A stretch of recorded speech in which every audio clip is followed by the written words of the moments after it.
Professor Glauber, numa época em que até no futebol a inteligência artificial parece querer substituir o humano, que é o caso do assistente de vídeo, né, o VAR, o que uma pessoa precisa saber sobre inteligência artificial para entender um pouco melhor esse assunto, e principalmente no campo da educação?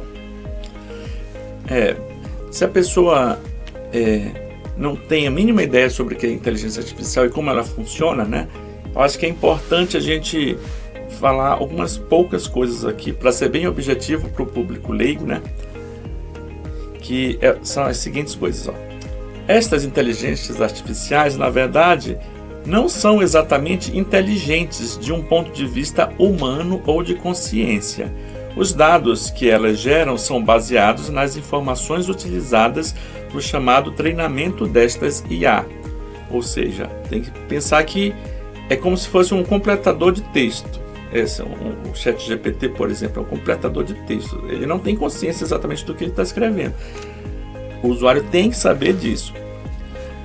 É diferente do que pesquisar no Google, alguma coisa que ele vai buscar uma informação pura. Essa não, ela vai criar uma informação gerada na associação de milhares ou milhões de palavras, né? Então, tem que saber disso. Segunda coisa, o conteúdo que elas geram podem ter erros e acertos. E ela não vai saber o que é certo ou o que é errado, porque ela não tem consciência do que é o certo e o que é errado. Ela pode falar algo sem sentido, ela não vai saber o que é sentido, o que tem sentido. Ela só faz associação de palavras. Se as associações de palavras em geral têm sentido, então em geral vai dar certo. Por isso que a maioria das vezes tem acertos. Mas se tiver erros, aí compete ao usuário filtrar esses erros. Também a gente tem uma palavra que é importante para o público leigo saber, que chama prompt. O prompt é o que você digita para ela, o texto que você digita, porque normalmente é assim que você interage com a inteligência artificial, com o texto.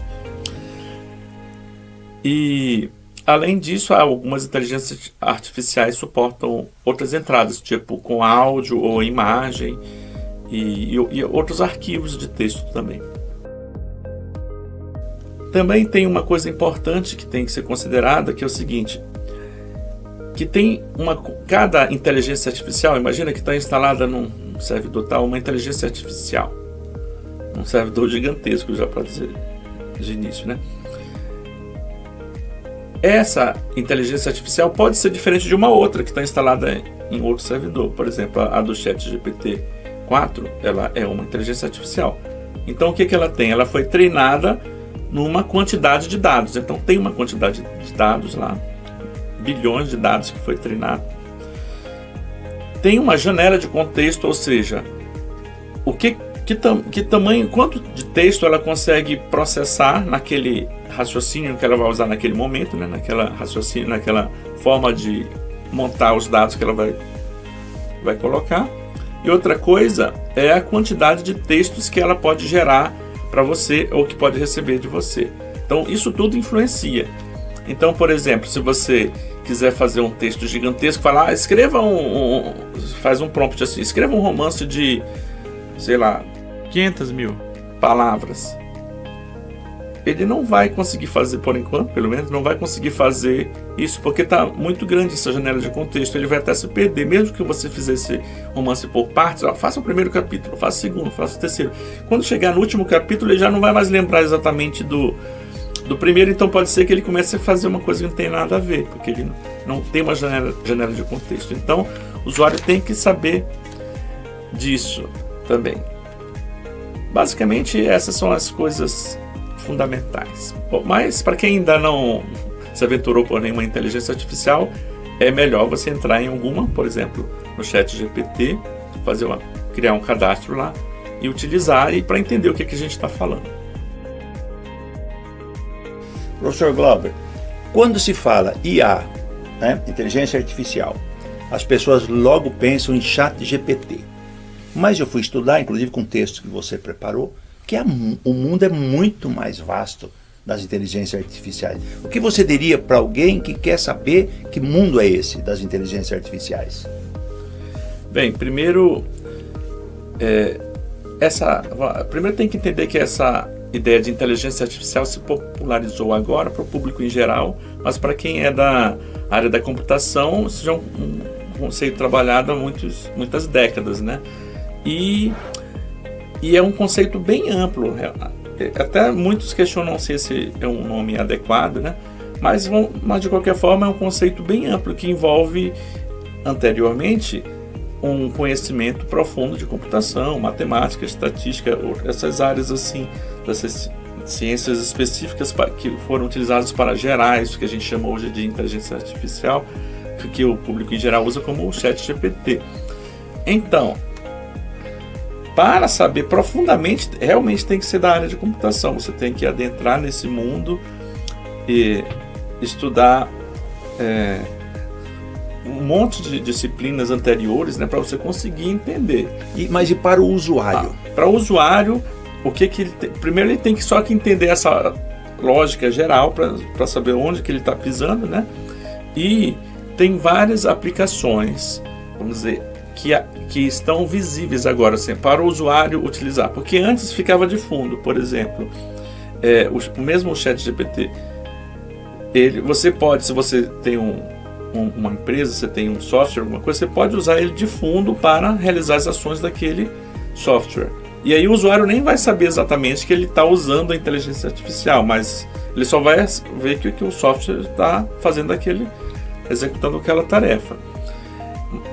Mas ele pode, vamos dizer, o usuário final, né, usando na prática a inteligência artificial, por exemplo, ele pode ter inteligências artificiais, essas generativas que a gente chama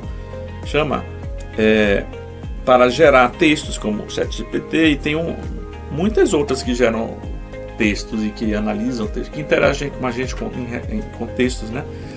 Tem outras que interagem com imagem, mesmo o ChatGPT ou, por exemplo, o Bing. Você pode colocar uma imagem e ele analisar essa imagem e ele comentar sobre aquela imagem. Também você pode gerar imagens com inteligências artificiais. Tem algumas que são específicas para isso, mas a cada dia surgem mais e eventualmente algumas podem deixar de existir, né? São serviços porque tem um custo, né, computacional que as empresas que fornecem esse serviço eles arcam ou ganham para isso. Então tem toda essa dinâmica que um produto pode subir, iniciar e depois ser descontinuado. Tem também algumas que geram áudio, por exemplo, você digita um texto e ela gera um áudio natural, como se fosse alguém falando, vamos dizer, um locutor falando. Então, essa é uma forma bem prática do usuário leigo em computação utilizar, né? Outra é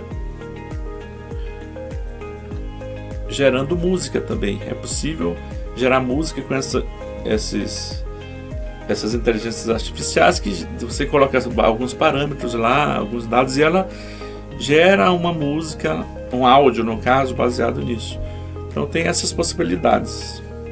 E em cada uma delas eu preciso saber o que eu vou perguntar, o que eu vou questionar, o que eu vou querer saber. Você, por exemplo, que é músico, você vai fazer pedidos para gerar uma música que eu não sei fazer. Eu posso fazer pedidos para gerar um conceito, por exemplo, de filosofia, de teologia, nos quais eu sou formado, né, que você pode não ter atingido aquela capacidade de fazer aquelas perguntas. Então nunca vai dispensar o profissional competente, né? O profissional, quanto mais competente ele for, mais ele extrairá frutos da inteligência artificial. Não é isso? Sim, com certeza. Por isso que também a gente pensou nesse nosso material didático, né? Nessa nossa disciplina, nesse nosso componente curricular, pensando em suprir um pouco essa lacuna, né? Que é entender esses pressupostos de funcionamento da inteligência artificial para a pessoa, inclusive, saber o que ela tem que saber, né?